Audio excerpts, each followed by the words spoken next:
कालू कौवा और गोरी कौवी एक दूसरे से बहुत प्यार करते थे। दोनों में बातें हो रही थी।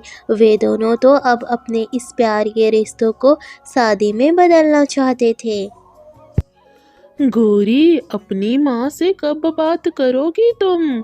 कितने दिन हो गए, बार बार बात टालती हो। जल्दी बात करो, अब मुझसे रहा नहीं जा रहा। अब मैं तो तुमसे बस शादी करना चाहता हूँ और तुम्हारे साथ रहना चाहता हूँ। अरे कालू जी, क्या बताऊँ आपको।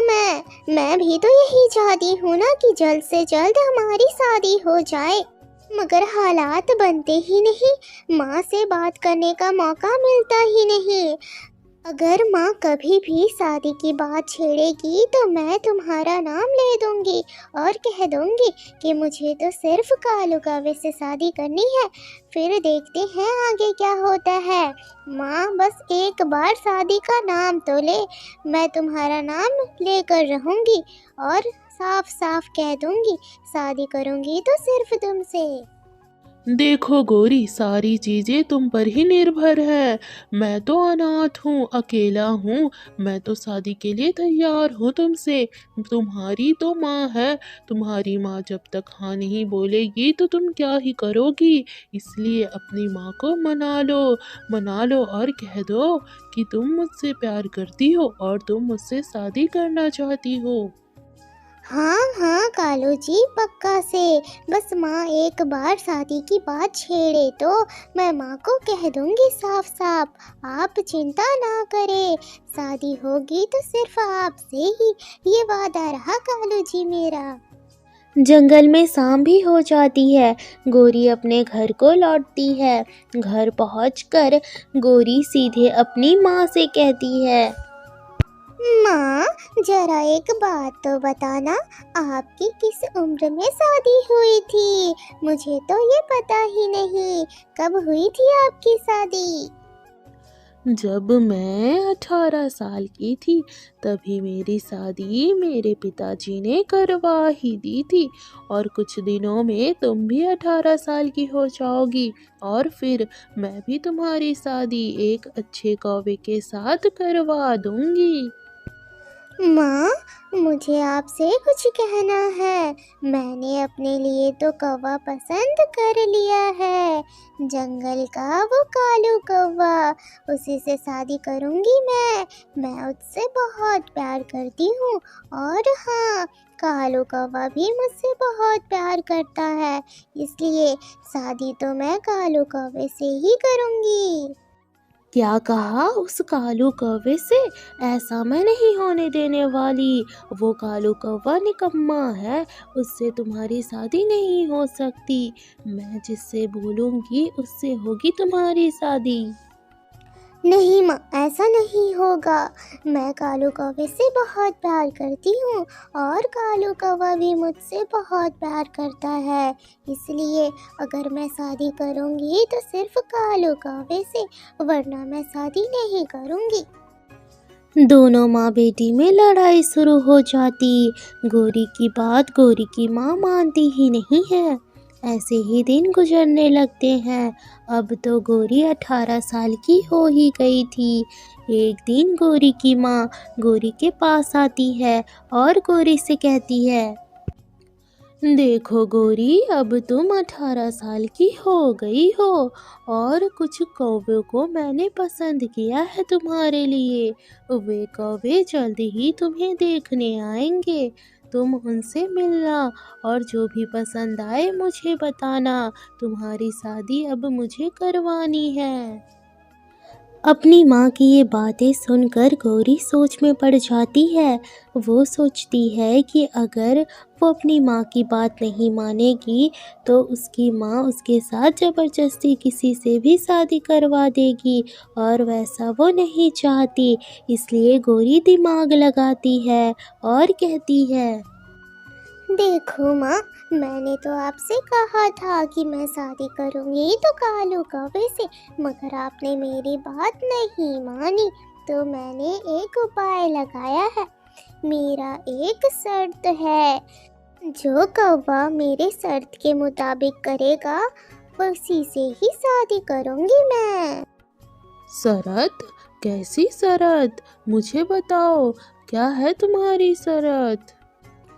शरत नहीं माँ, शर्त है, शर्त। शर्त ये है कि जंगल की जो बड़ी वाली नदी है ना, उस नदी के बीचों बीच जो बड़ा सा नींबू का पेड़ है, अगर जो कौवा वहाँ से मेरे लिए ताजे ताजे नींबू तोड़ कर लाएगा, उसी से ही शादी करूँगी मैं। यही मेरी आखिरी इच्छा है। अब आपको मेरी ये बात माननी होगी, वरना मैं किसी से भी शादी नहीं करूँगी। आगे आप समझना। गौरी की ये बातें सुनकर गौरी की माँ सोच में पड़ जाती है, मगर वो करती भी क्या, इकलौती बेटी है गौरी, इसलिए गौरी की माँ कहती है, ठीक है गौरी, ठीक है, मुझे तुम्हारी शर्त मंजूर है। जैसा तुम चाहो, जो कौवा तुमसे मिलने आए तो तुम कह देना उसे नींबू लाने के लिए। जो भी नींबू ले आएगा तो उससे तुम्हारी शादी मैं करवा दूंगी। इतना तो मैं अपनी प्यारी बेटी गौरी के लिए तो कर ही सकती हूँ। ये सुनकर गौरी काफ़ी खुश हो जाती है। दोनों माँ बेटी में सुलह हो जाता है। ऐसे ही दिन बीतने लगते हैं। एक दिन एक कौवा को गौरी का पता चलता है, तो वो कौवा गौरी से शादी करने गौरी से मिलने जाता है। गौरी से मिलते ही गौरी उस कौवे को कहती है, कौवे देखो, हमारे जंगल की जो बड़ी वाली नदी है ना, उसके बीच में वो जो नींबू का पेड़ है। हाँ हाँ, मुझे पता है, बड़े वाले नदी के बीचों बीच में ही एक नींबू का पेड़ है। ये बात तो मुझे पता है, मगर तुम ये बातें मुझसे क्यों कह रही हो? मैं तो तुम्हारे पास शादी का रिश्ता लेकर आया हूँ। मैं तो तुमसे शादी करना चाहता हूँ। कौवे, पहले मेरी बातें तो पूरी सुनो। वो जो नींबू का पेड़ है ना, नदी के बीचों बीच, तुम्हें वहाँ जाना है और मेरे लिए नींबू तोड़ कर लाने हैं। अगर तुम ऐसा कर पाओगे तभी मैं तुमसे शादी करूँगी, वरना मैं तुमसे शादी नहीं करने वाली। क्या कहा?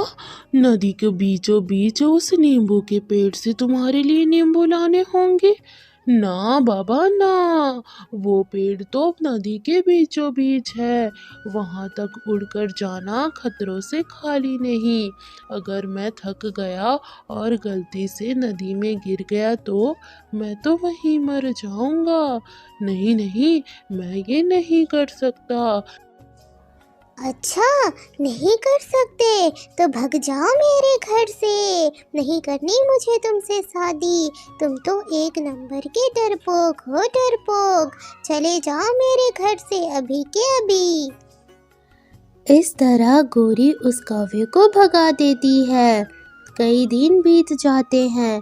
जो भी गौरी से मिलने आता, शादी की बात करता, तो गौरी बार बार कह देती कि उस नदी के बीचों बीच नींबू के पेड़ से नींबू लेकर आए उसके लिए, मगर सारे ही कौवे उसे मना कर देते। कोई भी अपनी जान नहीं देना चाहते थे गौरी के लिए। ऐसे ही समय गुजरता है और एक दिन एक कौवा गौरी से मिलने जाता है। गौरी से जैसे ही वो मिलता है, गौरी फिर से कौवे को वही बात कहती है। तो कौवे, तुम समझ गए ना? तुम्हें नदी के बीचों बीच से उस नींबू के पेड़ से मेरे लिए ताजे ताजे नींबू लाने होंगे। मुझे देखना है कि तुम कितने बहादुर हो, तभी मैं तुमसे शादी करूंगी। अच्छा, ऐसी बात है। मैं तो बहुत बहादुर हूँ। मैं जाऊँगा, उस नदी के पास जाऊँगा, उस पेड़ से नींबू भी लेकर आऊँगा तुम्हारे लिए। तुम देखना, मैं तो अभी से ही जा रहा हूँ। वो कौवा ऐसा कहता है और घर से निकल पड़ता है। थोड़ी देर में वो कौवा उस नदी के पास पहुंच जाता है। वहां गौरी भी मौजूद होती है। काफ़ी देर तक वो कौवा तो किनारे पर बैठे बैठे नींबू के पेड़ को बस देखे ही जा रहा था। तभी गौरी कहती है, क्या बात है कौवे, तुम तो बहुत बहादुर हो ना।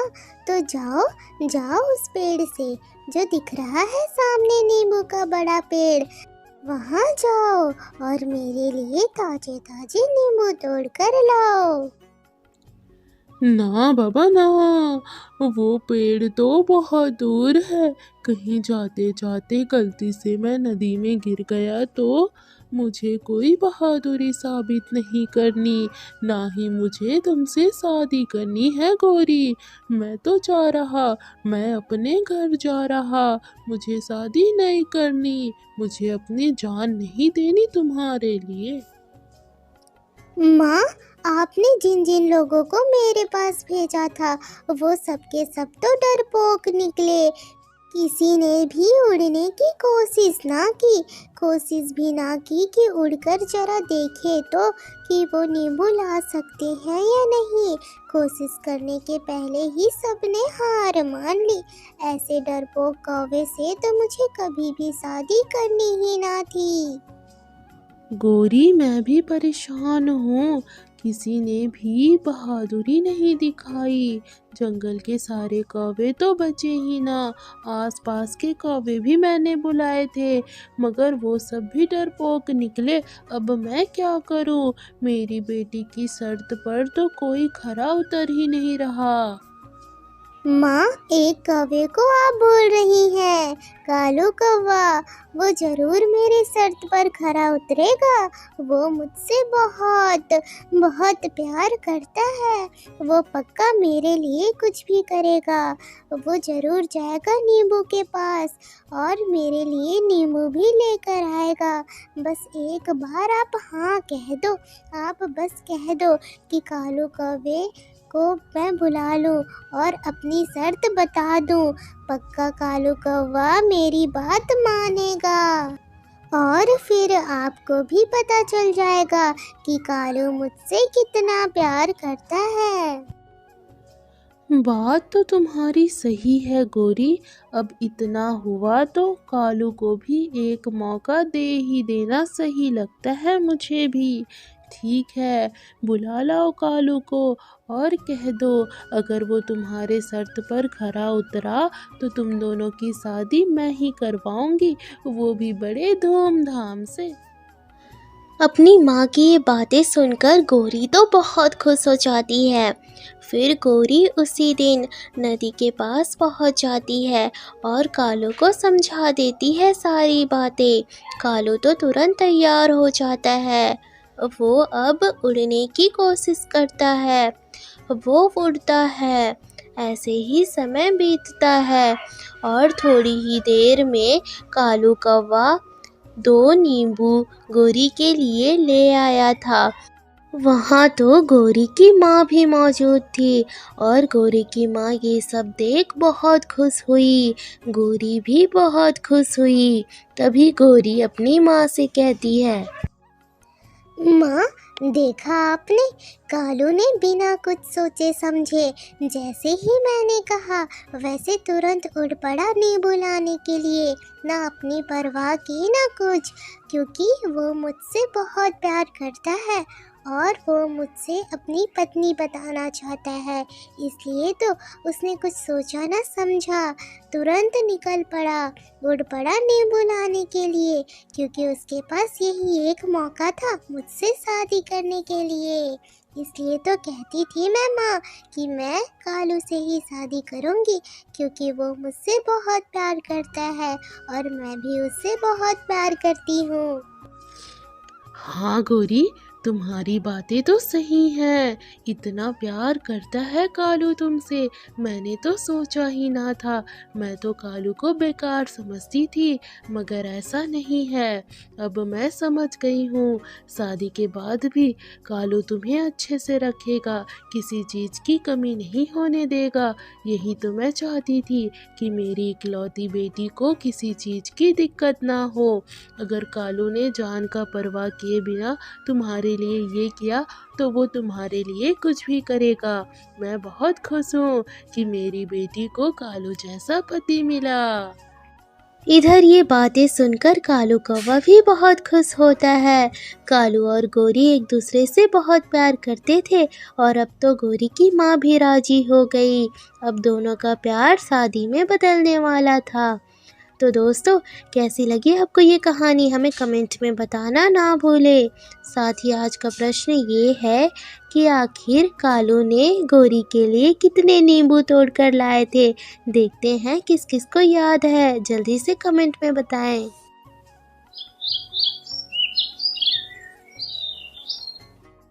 ये कहानी काफ़ी अनोखी है। ये कहानी है चंपा की। चंपा की इकलौती बेटी है जिसका नाम लाडो है। लाडो बचपन से ही दिखने में काली थी, मगर ये बात चंपा ने पूरे जंगल वालों से छुपा कर रखा था। पूरे जंगल में किसी को ये पता ही ना था कि चंपा की बेटी तो असल में काली है। चंपा अपनी बेटी को बहुत सारे मेकअप के प्रोडक्ट देती और उससे हमेशा मेकअप करवाती, इसलिए चंपा की बेटी लाडो हमेशा मेकअप में रहती थी और जो भी उसे देखता था तो उसे पता ही नहीं चलता था कि चंपा की बेटी लाडो असल में तो काली है। मगर लाडो को ये बिल्कुल पसंद नहीं था। लाडो बिल्कुल मेकअप नहीं करना चाहती थी, मगर वो अपनी माँ की बातों के सामने मजबूर थी। ये बात है उस दिन की जब रानो, जो कि चंपा की पड़ोसी थी, वो चंपा के घर दस्तक देती है। लाडो बेटी, जल्दी जाओ अपने कमरे में। लग रहा है हमारे घर कोई आया हुआ है। जल्दी जाओ और अच्छे से पूरा मेकअप कर लेना। तुम्हारे असली रंग के बारे में किसी को पता नहीं चलना चाहिए। लाडो को ये बात बिल्कुल पसंद नहीं था, उसे मेकअप में रहना भी पसंद नहीं था, मगर अपनी मम्मा के आगे मजबूर होकर वो वहाँ से चली जाती है। लाडो के जाने के बाद चंपा दरवाज़ा खोलती है और चंपा रानो से मिलती है। रानो जो कि चंपा की पड़ोसी थी। अरे चंपा बहन, आप तो कभी मेरे घर आती ही नहीं, इसलिए मैंने सोचा कि मैं ही आ जाऊं। और बताओ क्या हाल चाल है। हाल चाल तो बढ़िया है रानो, तुम बताओ। मैं नहीं आ पाती क्योंकि अभी मेरे घर में बहुत से काम है। इस साल दिवाली में मुझे अपने घर को रंगवाना है, इसलिए बहुत सारे काम हो जाने के कारण मैं थोड़ा बिजी रहती हूँ। जैसे ही टाइम मिलेगा तो मैं ज़रूर आऊँगी तुमसे मिलने। हाँ गोरी, बात तो सही है, ये हमारे जंगल से बहुत दूर है, मगर मेरे पास एक आइडिया है। क्यों ना हम इन पौधों को अपने साथ लेकर जाएं और हम दोनों एक एक पौधे को अपने घर के पास ही लगा लेंगे, जिससे ये हमारे आंखों के सामने हमेशा रहेंगे। हम इनकी सेवा भी करेंगे और बड़े होकर ये हमें बहुत अच्छे फल भी देंगे और छाया भी देंगे। अरे यही तो है, अंदर अपने कमरे में। लाडो, लाडो बेटी जरा बाहर आना। देखो तुमसे कौन मिलने आया है, रानो आंटी। अपनी माँ की ये आवाज़ सुनकर लाडो अपने कमरे से बाहर आती है। लाडो ने पूरी तरीके से मेकअप कर लिया था, उसका काला रंग पूरी तरीके से ढक गया था। वो अब रानो के सामने आती है। रानो क्या, जंगल के किसी भी पक्षी को असल में तो पता ही ना था कि लाडो तो काली है, मगर चंपा ने बचपन से ही लाडो को इसी तरीके से सबके सामने मेकअप के साथ लाया था, इसीलिए सभी को ये लगता था कि लाडो का रंग गोरा ही है बचपन से। अरे लाडो, कैसी हो तुम? कैसी चल रही है तुम्हारी पढ़ाई? रानो आंटी, मेरी पढ़ाई तो बस अब पूरी ही होने वाली है, सब बढ़िया है। हाँ हाँ, मुझे पता है कि तुम्हारी पढ़ाई पूरी होने वाली है, इसीलिए तो मैं यहाँ आई हूँ। लाडो बिटिया, मुझे तुम्हें कुछ बताना है। साथ ही चंपा, तुम भी सुनो। बात ये है कि मेरा बेटा अभी अभी ही विदेश से लौटा है और वो कल ही जो आया था नदी के पास पानी पीने, तभी उसकी नज़र लाडो पर पड़ी थी और मेरे बेटे कुकू को देखते ही लाडो से प्यार हो गया है और वो लाडो से शादी करना चाहता है। यही बात तो कहने आई हूँ मैं यहाँ। चंपा बहन, अगर तुम्हें कोई आपत्ति ना हो तो क्या आज शाम को तुम लाडो को नदी के पास भेज सकती हो? वहाँ मेरा बेटा नदी के पास तुम्हारी बेटी का इंतजार करेगा। दोनों एक दूसरे से मिल भी लेंगे और अगर दोनों एक दूसरे को पसंद कर लेते हैं तो हम दोनों कौन होते हैं दोनों के बीच में टांग लड़ाने वाले। फिर दोनों की शादी भी हो ही जाएगी। हाँ हाँ रानो बहन, तुम बिल्कुल ठीक ही कह रही हो। हम दोनों की क्या ही मजाल दो प्रेमियों को अलग करने की। जरूर जरूर, आज शाम को लाडो नदी के पास पहुंच जाएगी। तुम निश्चिंत हो जाओ, दोनों मिल लेंगे और दोनों का जो फैसला होगा वही होगा। अगर हम पड़ोसन रिश्तेदार में बदल जाए तो इससे अच्छी बात और हो ही क्या सकती है।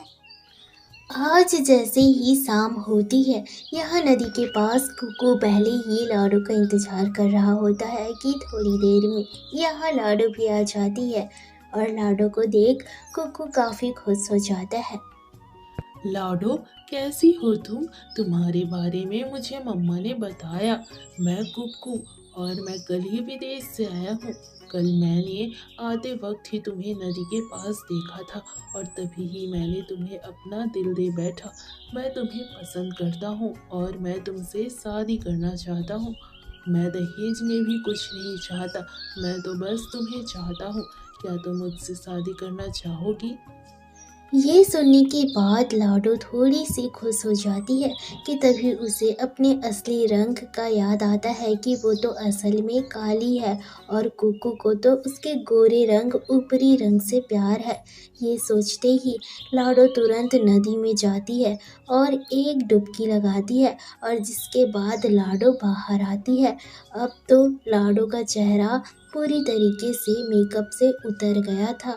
लाडो अब उसके असली चेहरे काले रंग में थी, पूरा काला शरीर, और ये देखकर कुकू थोड़ा हैरान हो जाता है। तभी लाडो कहती है, कुकू देखो, यही है मेरा असली चेहरा।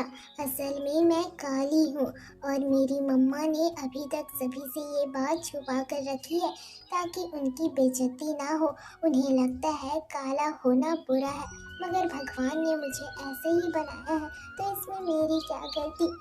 अब बताओ कुकू, क्या तुम्हें मेरे गोरे रंग से प्यार है या मुझसे प्यार है? तुम्हारा फैसला मुझे मंजूर होगा। मैं तुम्हें धोखे में नहीं रखना चाहती। जो सच्चाई थी वो मैंने तुम्हें बता दिया। अब फैसला तुम्हारे हाथों में है। कुकू ये देखकर तो हैरान हो जाता है। जहाँ कुकू ने लाडो का पूरा रंग रूप ही बदलते देख लिया। हैरानी के बाद कुकू थोड़ी देर शांत मन से सोचता है, फिर जवाब देता है, लाडो, अब तो मुझे ऐसा लग रहा है कि मेरा फैसला बिल्कुल सही है। अब तो मैं तुमसे शादी करना ही करना चाहता हूँ। लाडो, तुम्हें तो पता ही है, विदेश में मैं रह कर आया हूँ। विदेश में ही मेरी पढ़ाई भी हुई थी।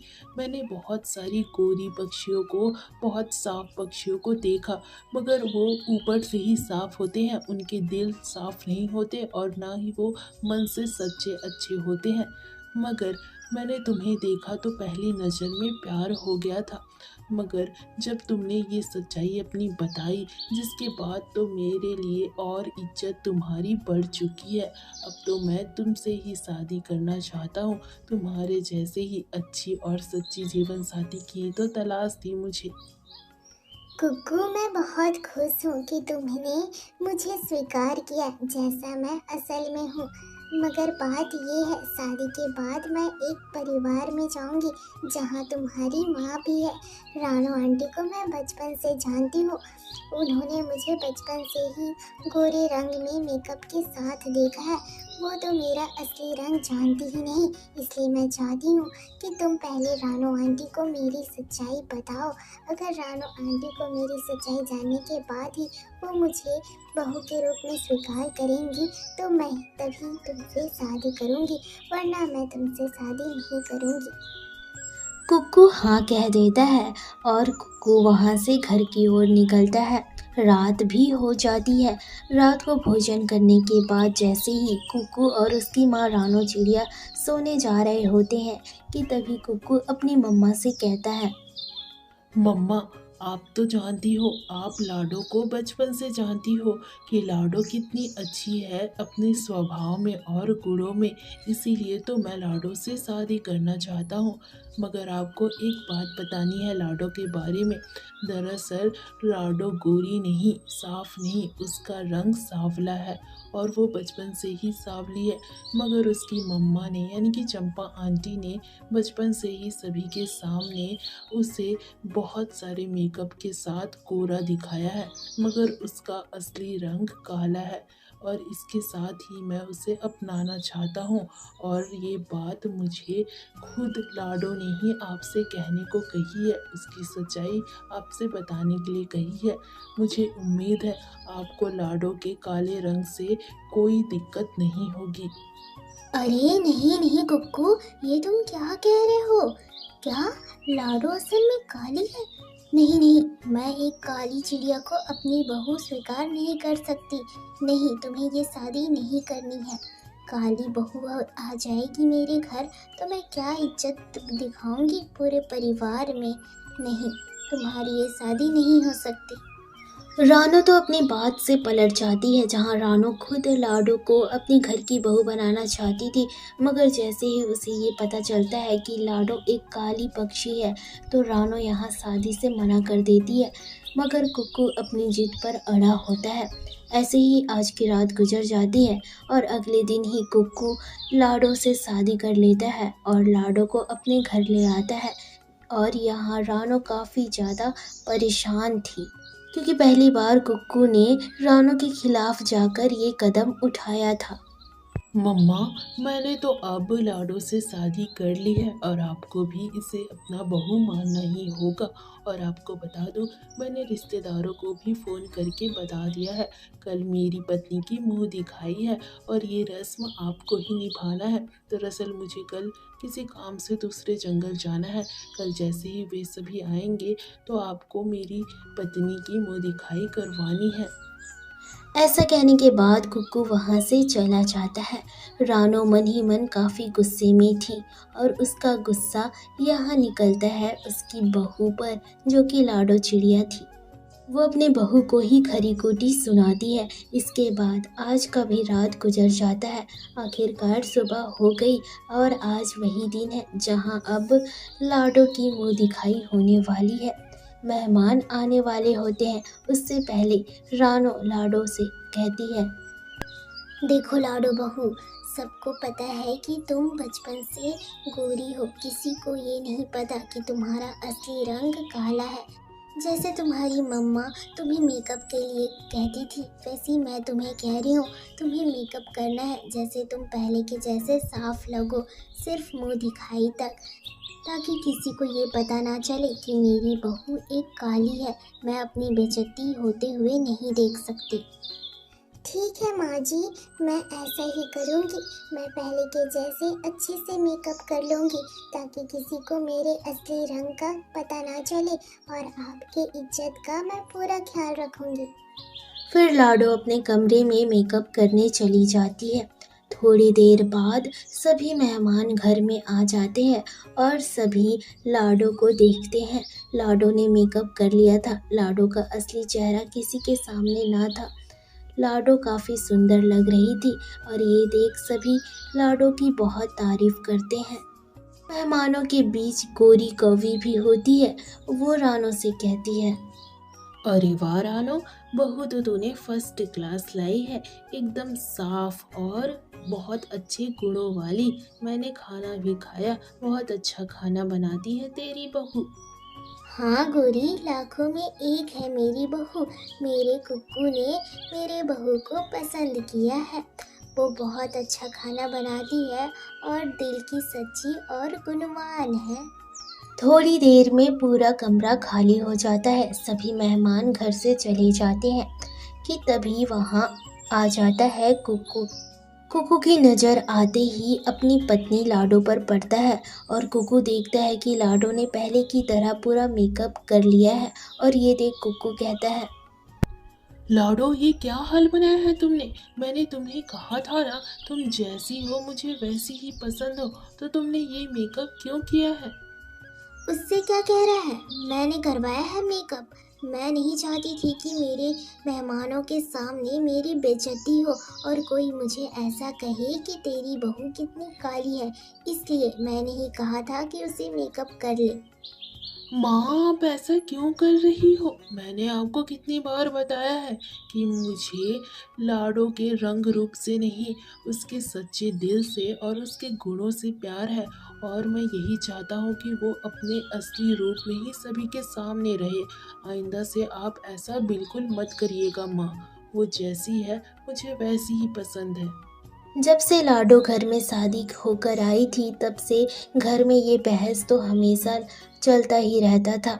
ऐसे ही एक महीना गुजर जाता है और आज अचानक ही रानो के घर गोरी कौवे आ जाती है और रानो इधर काफ़ी परेशान होती है, कहीं गोरी को ये पता ना चल जाए कि उसकी बहू का रंग तो काला है। तभी गोरी, अरे रानो, जरा अपनी बहू को तो बुलाओ। कहाँ है वो? जरा उसके भी दर्शन हो जाए। रानो सोच में पड़ जाती है, कहीं उसके बहू का असली रंग गोरी के सामने ना आ जाए। अगर गोरी को ये पता चलेगा तो वो तो सारे जंगल में ढिंढोरा पीट देगी और सभी को ये बता देगी कि मेरी बहू तो काली है। तभी रानो को एक आइडिया आता है। अरे गोरी, दरअसल बात ये है कि मेरी बहू लाडो का तबीयत जरा खराब चल रहा है, इसलिए वो अपने कमरे में आज आराम कर रही है। किसी और दिन आना, तब मैं अच्छे से खातिरदारी करवाऊंगी अपनी बहू से तुम्हारी। इस तरीके से रानो गोरी को झूठ बोल देती है। थोड़ी देर बाद गोरी वहाँ से चली जाती है। ऐसे ही दिन गुजर जाते हैं और आज एक खास दिन था। दरअसल आज कुक्कू और लाडो की शादी को 1 साल हो गया था और उनके शादी की सालगिरह थी। मम्मा, मैंने सभी रिश्तेदारों और पड़ोसियों को फ़ोन करके इनविटेशन दे दिया है। मेरी और लाडो की शादी की सालगिरह है, इसलिए मैंने सभी को निमंत्रण दिया है। सभी घर में शाम को आ जाएंगे और हम एक जश्न की पार्टी रखेंगे। ऐसा कहकर कुक्कू वहाँ से चला जाता है। तभी रानो लाडो से कहती है, देख लाडो, आज मेकअप करना बिल्कुल मत भूलना। आज सभी आने वाले हैं और मैं बिल्कुल नहीं चाहती सभी के सामने मेरी बेइज्जती हो, तो अच्छे से मेकअप कर लेना। तेरा काला रंग किसी के सामने नहीं आना चाहिए। लाडो क्या कहती, वो हाँ कह देती है। उसके बाद आज जैसे ही शाम हो जाता है, सभी मेहमान घर में आ चुके थे। तभी यहाँ होती है लाडो की एंट्री। लाडो जो कि अपने असली रूप में सभी के सामने आती है और वो काली होती है और ये देख सभी उसका मजाक उड़ाने लगते हैं। और तभी वहाँ कुक्कू भी होता है और कुक्कू कहता है, आज के इस जश्न का मेरा यही एक मतलब था। दरअसल मैं आप सभी को बताना चाहता था कि यही है मेरी पत्नी लाडो। लाडो का असली रंग यही है और इसी तरीके से मुझे लाडो पसंद है। अगर किसी को अच्छी नहीं लगती लाडो तो इसमें मेरी गलती नहीं। मुझे लाडो पसंद है और लाडो को मैं पसंद हूँ और हम दोनों पति पत्नी काफ़ी खुश हैं। और जिसे ये पसंद नहीं वो ये पार्टी छोड़कर यहीं से जा सकता है। इस तरीके से कुक्कू अपनी पत्नी का असली रंग सभी के सामने ले आता है। किसी को कोई प्रॉब्लम नहीं होती, सभी खाना खाते हैं और खाने की तारीफ करते हैं। और अगर कोई ऐसा पक्षी होता भी है जिसे लाडो के काले रंग से प्रॉब्लम होती है तो भी वो शांत रहता है, कोई कुछ नहीं कहता। और यहाँ देखने को मिलता है रानो को कहीं न कहीं पछतावा हो रहा था और रानो भी अब से सुधर जाती है। प्यारे दोस्तों, इस कहानी से हमें ये सीख मिलती है कि समाज में इसी तरीके के रीत चलते हैं, काले और गोरे का। इस कहानी से हमें ये सीखने को मिलती है कि हमें जो भी रूप रंग हमें मिला है उसमें हमें अपनी खुशी और अपने खास लोगों की खुशी को ध्यान देना है। पूरे समाज का जिम्मेवारी हमारी नहीं है, क्योंकि लोग कुछ तो कहेंगे ही। लोगों का काम है कहना, खुश रहिए और दूसरों को भी खुश रखिए। अगर कहानी पसंद आए तो इस वीडियो को लाइक करें और अच्छी कहानियाँ देखने के लिए चैनल सब्सक्राइब करें। रोज़ शाम 6 बजे एक नई कहानी। Thank you for watching.